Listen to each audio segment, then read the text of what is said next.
손소독을 먼저 하셔야 한다고.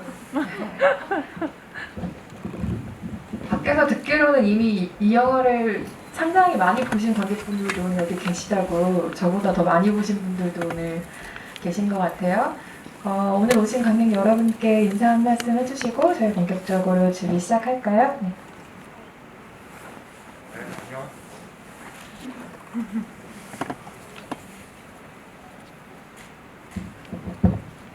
안녕하세요, 유태호입니다. 네, 반갑습니다. 영화 뭐 짧고 유쾌하죠.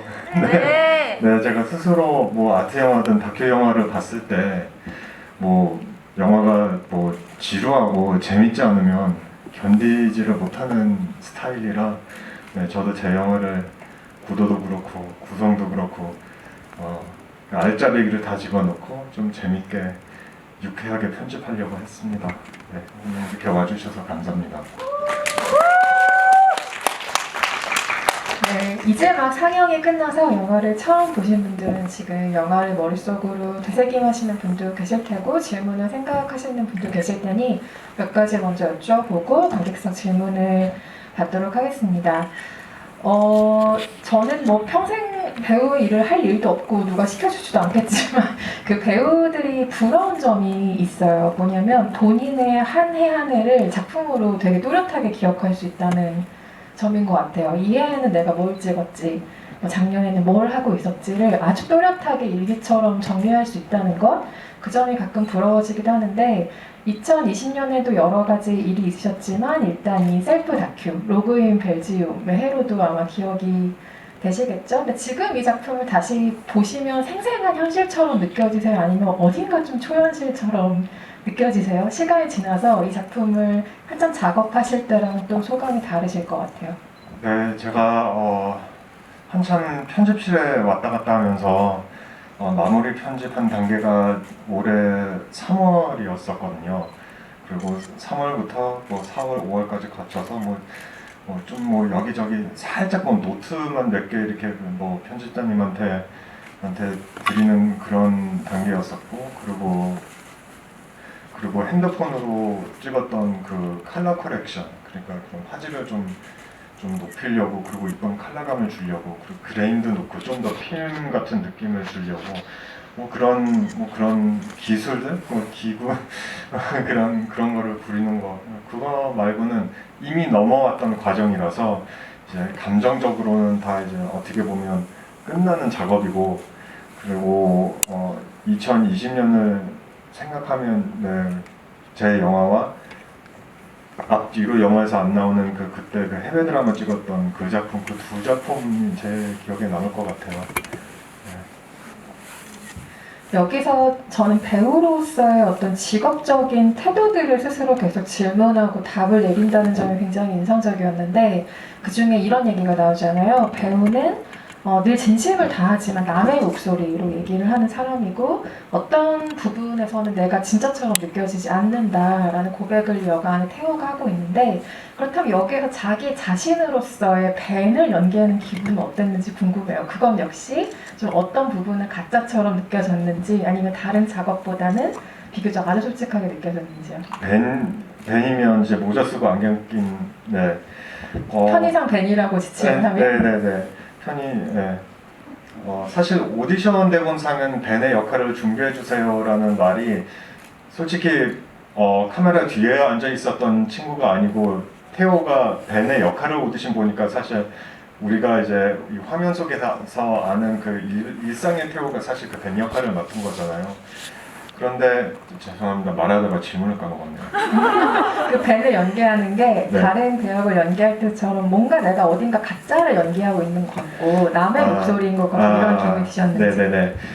사실은 그러지는 않았어요. 왜냐면 제가 실제 겪었던 과정을 다시 재현을 하면서 보여드린 거거든요. 진짜 그때 코로나 터지면서 3월 달에 오디션이 들어왔고, 내가 이 오디션을 어떻게 소화시켜야지, 그런 반면에서 그냥 내가 그 리딩 상대를 먼저 찍고 태블릿 PC에다가 옮겨서 의자를 걸터서 저를 보고 연기를 했었거든요. 그리고 오디션본을 보냈고, 오디션은 떨어졌지만, 그런데 그리고 나중에 이거 재밌겠다 하면서 즉흥적으로 만약에 그 텔레피시에서 갑자기 튀어나오듯이 나랑 같이 대화 시작하면 어떨까라는 생각에 그럼 어떤 구성으로 해야 됐을 때 생각하자면 나중에 만약에 누가 이 영상을 보게 되면 물론 제가 이 영상을 20년 뒤에 저를 위해서 어떻게 보면 이렇게 만드는 영상인데 보게 된다면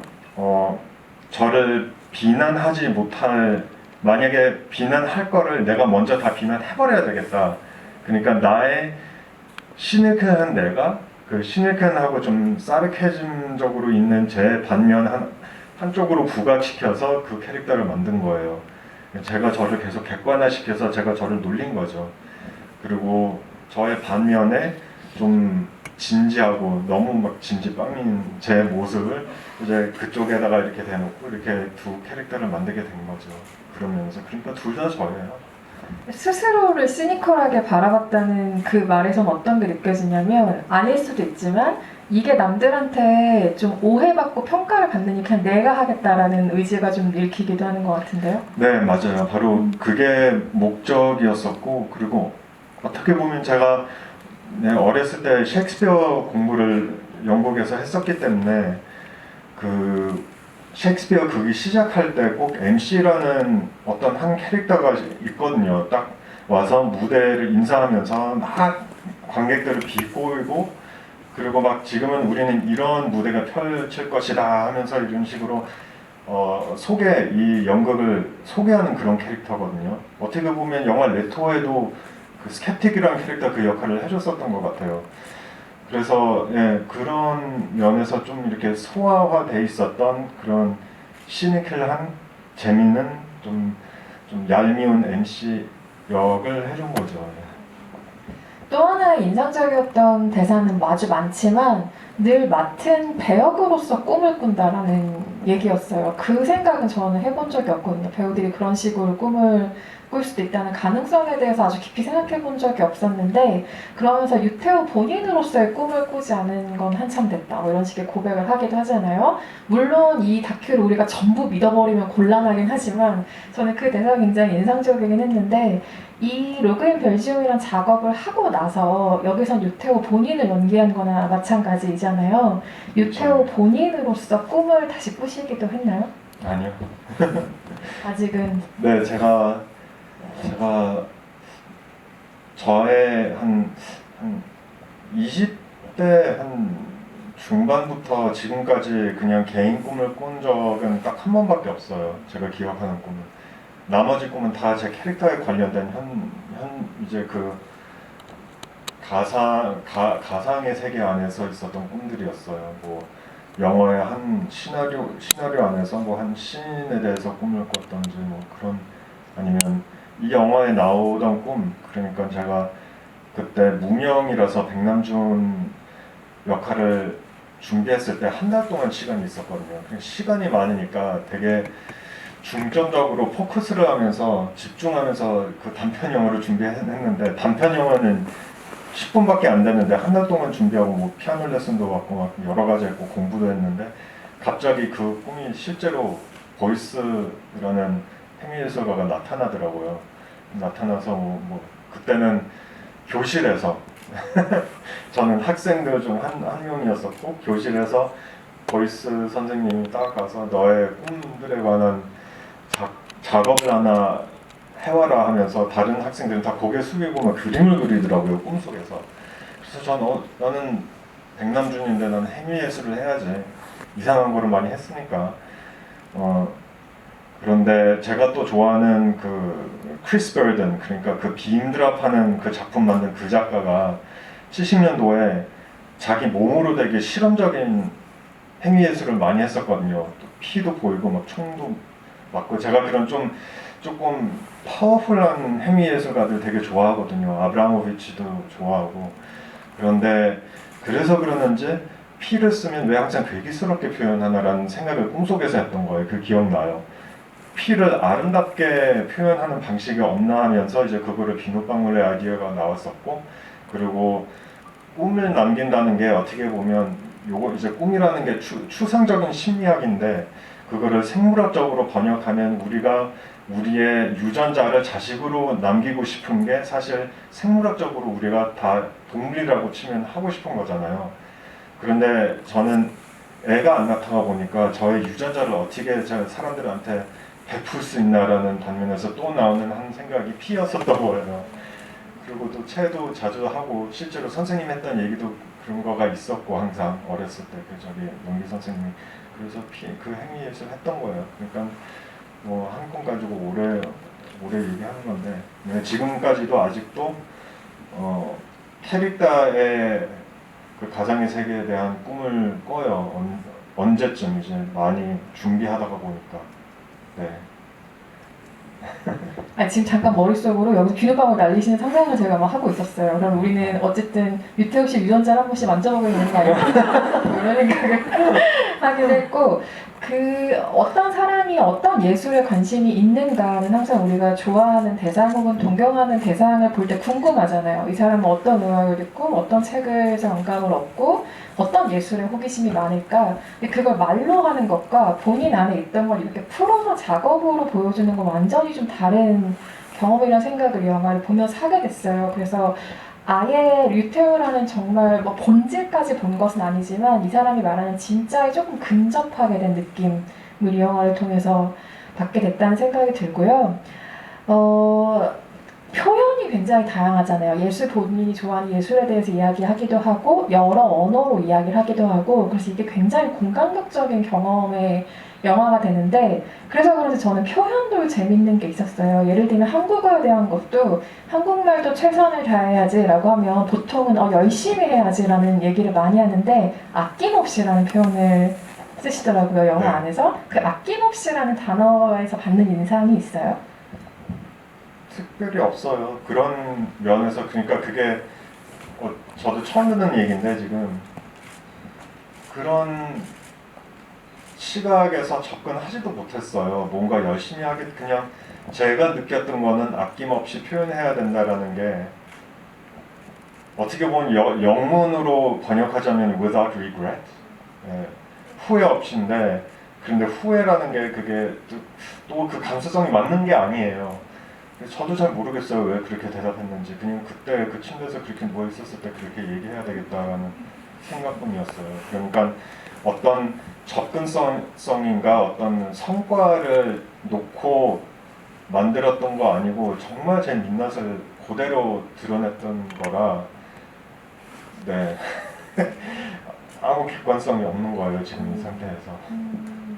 작품을 만들 때는 내가 지금 어떤 작품을 만들고 있구나 혹은 어떤 주제로 지금 이 이야기를 하고 있구나를 명확하게 짚지 못하는 경우들도 있는 것 같아요. 만들어 놓고 나서야 그 의미가 생기는 경우도 있는데 이 영화가 좀 그렇지 않았을까 싶어요. 왜냐하면 일단 락다운 상황에서 할 수 있는 게 없으니까 카메라를 들고 일단 찍기 시작했고 이후에 서울에 오면서 상황이 이전과는 완전히 반대되는 상황이죠. 더 많은 사람에게 노출되고 이전에 그리워했던 사람들과의 관계라든지 스킨십이라든지 정말 많은 사람의 환호라든지 이런 대비되는 구성을 보여주고 있는데 저는 그 구성을 보고 무슨 생각을 했냐면 이게 결국 살아남기에 대한 이야기구나 생각이 슬프게 들었어요. 그러니까 무슨 얘기냐면 앞에서는 정말 고립 상황, 그러니까 전염병에서 살아남기에 대한 이야기라면 이음에는 류태우라는 사람이 낯선 문화권에서 배우라는 직업으로 살아남는다는 것에 대한 이야기구나. 그래서 그 확장된 주제라고 느껴졌는데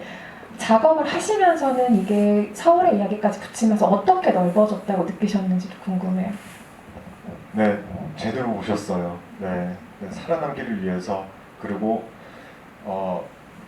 제가 실제로 그때 카메라를 들고 막 팬들도 여기 또 계시는 팬분들도 같이 찍어놓은 것 같은데 몇 분.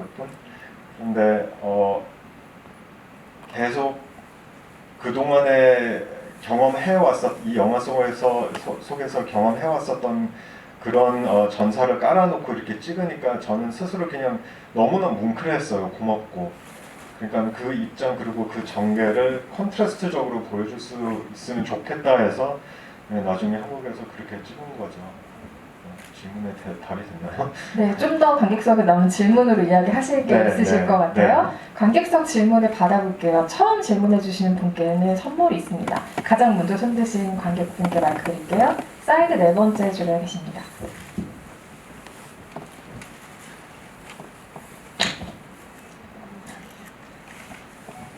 네, 안녕하세요. 안녕하세요.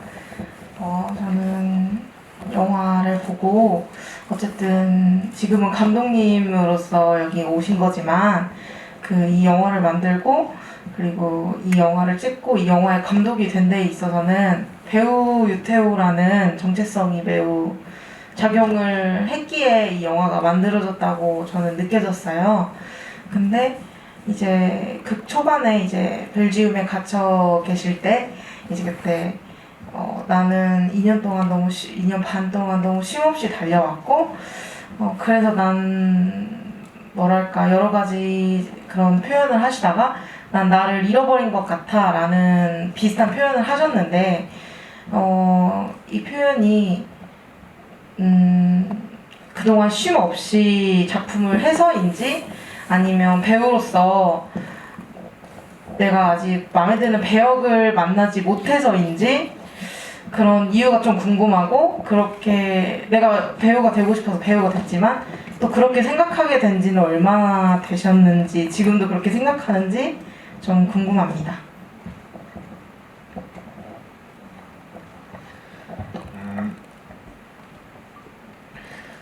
제가 보기에는 끊임없는 결핍이 있을 것 같아요. 왜냐면 제가 자랐던 환경이 다문화적이다가 보니까 그게 배우란 직업을 놓고 일을 많이 할 수 있었다는 그런 일면에서 나오는 그런 자세는 아닌 그런 결과는 아닌 것 같아요. 어떻게 보면 그런 배경 때문에 어떤 분들이 아주 단순한 예를 들자면 이 자켓이 아름다운 흰색이다라는 말을 했을 때 어떤 분들은 아름답진 않는데 나한테는 이게 조금 카키색 같기도 하고 조금 베이지색 같기도 하고 근데 저는 세상을 바라봤을 때 제 필터는 뭔가를 당연하게 여기는 면이 없거든요. 저는 왜 보편적으로 사람들이 검정색을 검정색으로 생각하나, 흰색을 흰색으로 생각하나, 어떤 감정을 그 감정으로 규정을 지키나, 그런 게 항상 좀 저한테는 이상했었던 것 같아요. 저는 항상 그 질문을 저한테 던지고 내 생각이 도대체 무엇인가를 고민했을 때 거기에 관한 공통점을 다른 사람들이랑 접하지를 못하면 이제 외로움이 시작하거든요. 왜냐면 소통에도 같은 언어를 써도 서로 뭔 말하고 있는지 모르고 있으니까. 그래서 그런 외로움 때문에 그런 면에서 제 인생에서는 예술이 탄생하는 것 같아요. 네. 그래서 제 시각을 가지고 이런 거 이렇지 않나 싶은 마음에서 시작하는 스토리텔링인 것 같아요. 근데 그건 필메이커들만 아니라 화가나 모든 예술가 종합적으로 그러는 것 같아요. 네. 감사합니다. 다음 질문도 받아볼까요? 유태호 감독님이 한번 골라주시겠어요? 네, 손 드신 분들 중에서. 네, 저 네 번째 줄에 앉아 계시는데. 네. 네. 역시 가장 오래 손을 들고 있어야 네. 채택이 쉬운 겁니다. 제일 빨리 보내신 분인 것 같아요. 되게 좀 예술적이고 심오한 질문은 아닌데 네. 그 영화 안에 하리보 네. 하리보 이렇게 무대랑 관객처럼 이렇게 나오잖아요. 그렇죠. 근데 그거 촬영하고 나서 그 하리보를 드셨는지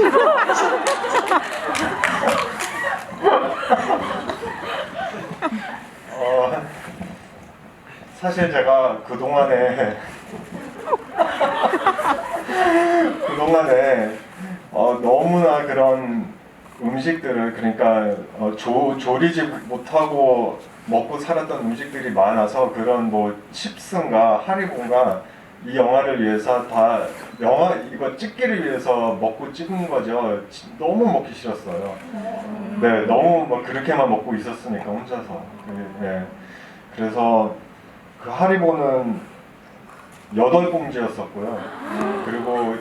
그리고 그 먹고 넘어가잖아요, 편지를. 그러니까 먹는 장면도 안 먹고 있어요. 그냥 연기예요. 먹는 척하고 있어요. 이렇게 들고 하고, 그리고 비하인드를 말하자면 새벽 1시에 그 샷을 시작해서 아침 8시에 마무리했어요. 그 한 샷이 나올 때까지. 네, 세우고 또 넘어지고 또 하고 이렇게 각을 잡으니까 이걸 조금 더 만들어야 되고 이래야 되니까 네, 그 한 샷을 위해서 밤을 새는 거예요. 그리고 나서 다 버렸어요. 한동안 하루 쳐다보기도 싫겠네요. 냉정하지 않다고 이렇게 아쉬워해요. 엑스트라 비용이 그거 한 뭐 16유로 정도 한동안 태호배우를 놀리고 싶은데 하리보를 선물하면 되겠네요. 다음 질문도 받아보겠습니다. 가장 먼저 손 드신 관객분가요? 네.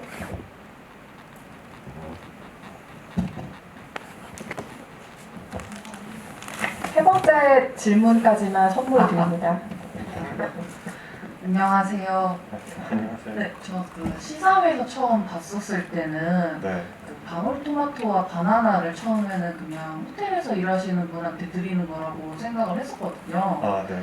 근데 이제 오늘 다시 영화를 보고 나니까 네. 그냥 벤이라고 칭하시는 네, 그 네. 사람이 나타나고 난 이후에 방울토마토와 바나나를 네. 복도에 뒀다고 생각을 해서 이제 벤에게 줬다고 생각을 했는데 네.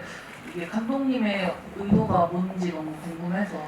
아, 네. 제가 일단은 그렇게 리버스로 돌려서 그거 했던 이유가 이제 일단은 소리만 들어도 만약에 그 화면을 생각하지 않고 소리만 들으면 되게 신비로운 소리잖아요. 그런데 저는 항상 뭔가 리버스로 돌렸을 때 들리는 소리가 그 신비성이 항상 되게 재밌었거든요. 그리고 신비성을 부각을 시키면서 어떤 다른 존재를 위해서, 그러니까 가제에서는 제가 그 두 번째 태호를 신태호라고 적었거든요. 신태호 says 뭐 아니면 무슨 질문을 한다. 그리고 태호는 뭐 한다. 그리고 신태호는 뭐 한다. 그러니까 그 신 같은 존재. 그리고 제가 또 베를린 위의 천사의 시의 영화를 영향을 받아서 이 영화를 위해서 또 영감을 받아서 나중에 그 실루엣도 독일 영화에서 나온 거거든요. 그래서 이게 나한테로서 내가 스스로 뭔가 누구랑 대화해서 뭐 그 신 같은 존재, 천사 같은 존재다라는 거를 만든 거죠. 더불어 할리우드에 너무나 유명한 책이 있는데 그 시나리오에 관한 책인데 그 책 제목이 Save the Cat라는 책이에요. 그리고 전설적인 책이에요. 76년도 초반에 쓴 건지 저도 기억도 잘 못하지만 그 책 때문에 영화 에리엔의 리플레이가 고양이를 구해요. 왜냐면 주인공이 어떤 소수적인 뭐 캐릭터나 뭐 누구를 아니면 뭐를 구해주면 그 주인공에 관한 동정심이 생긴다라는 그런 논리가 있어요. 맞거든요. 뭐 착한 일을 하나 하면 우리가 이 사람의 편이 돼야지 이런 거가 있거든요. 그런데 제가 이제 원래 그 바나나하고 방울토마토 그때는 그거밖에 없어서 그걸로만 찍었는데 그거를 원래 신태호가 등장하기 전에다가 넣으려고 했었던 거예요. 근데 그 장면을 넣으면 운동하는 장면도 넣어야 되고 운동하는 장면도 넣으면 빨래하는 장면도 다 넣어야 되고 그러거든요. 너무 길어지는 거예요. 빨리 조금 더 자극적인 거를 먼저 넣어서 사람의 재밌다라는 심리를 자극을 시키기 위해서 신태호를 빨리 시킨 거죠. 네. 거기에 조금 아쉬움이 남죠. 왜냐면 제가 나중에 편집하면서 발견한 기승전결이니까요. 네. 네, 감사합니다. 다음 질문 또 받을게요. 네, 저기 태호라는 플랜카드를 흔들고 계신 관객분께 마이크 전해드리겠습니다.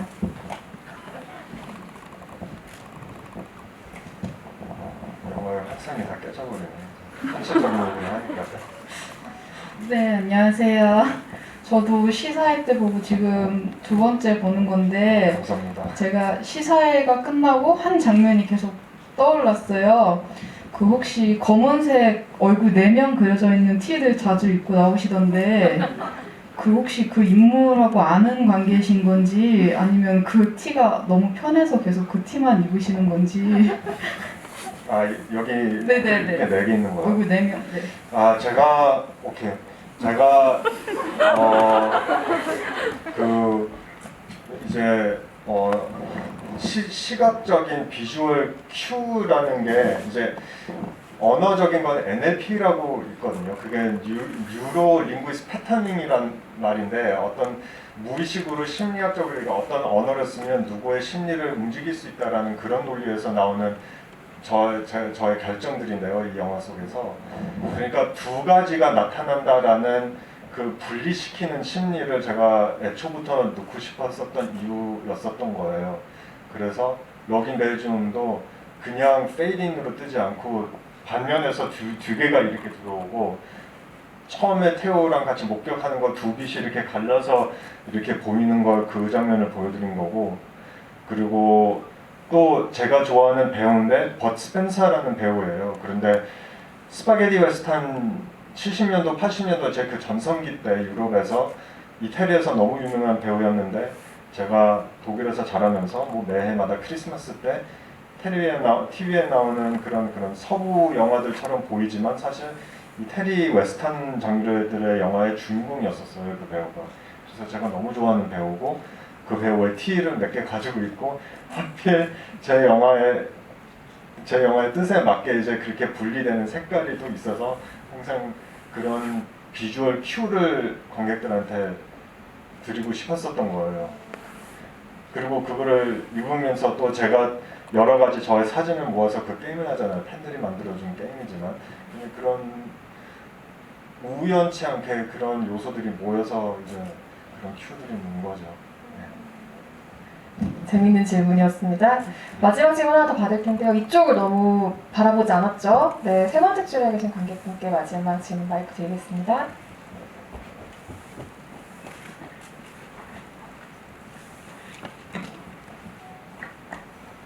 네, 안녕하세요. 안녕하세요. 네, 감독님이 되게 영화를 엄청 사랑하시잖아요. 네. 그래서 여태까지 이제 배우 활동을 하면서 계속 영화를 만나오셨고, 근데 이번에 감독 데뷔를 하면서 영화에 대해 좀 새롭게 느끼게 된 감정이나 생각이 있다면 뭔지 궁금합니다.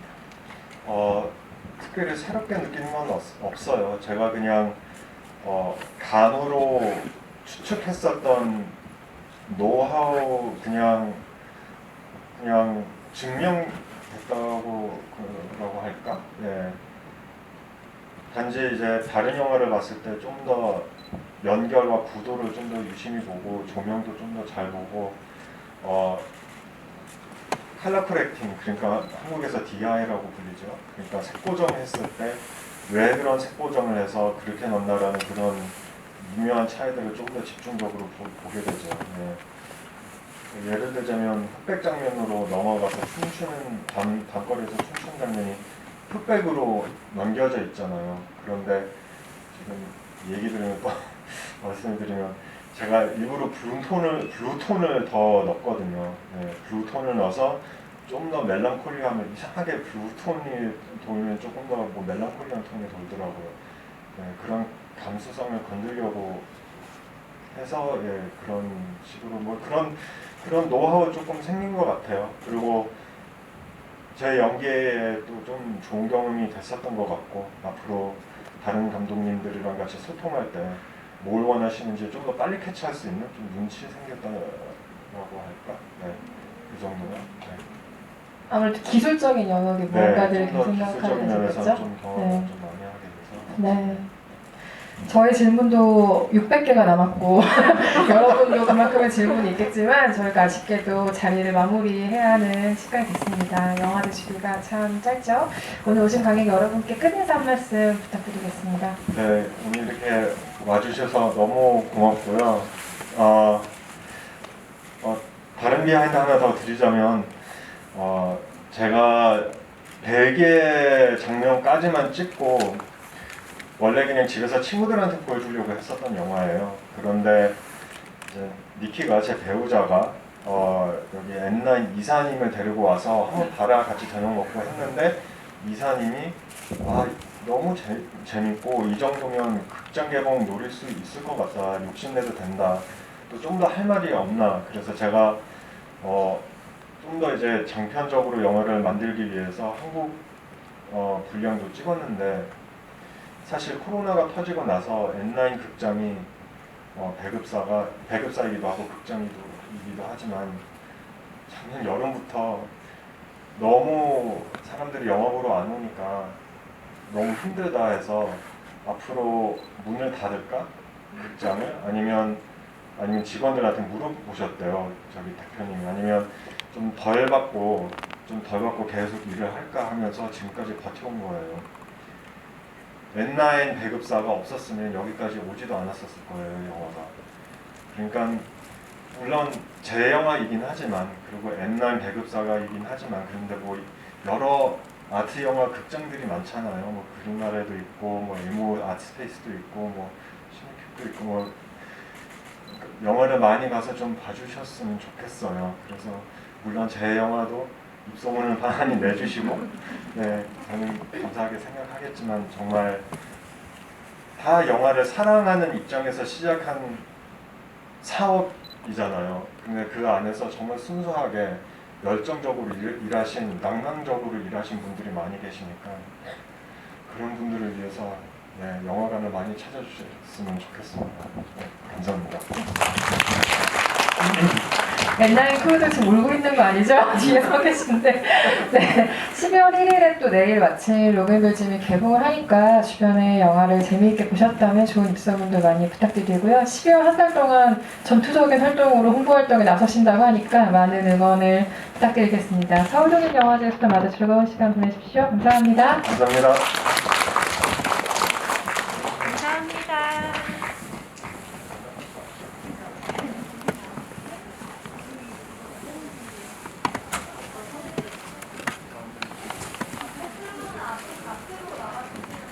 나가시는 분 앞쪽 왼쪽입니다.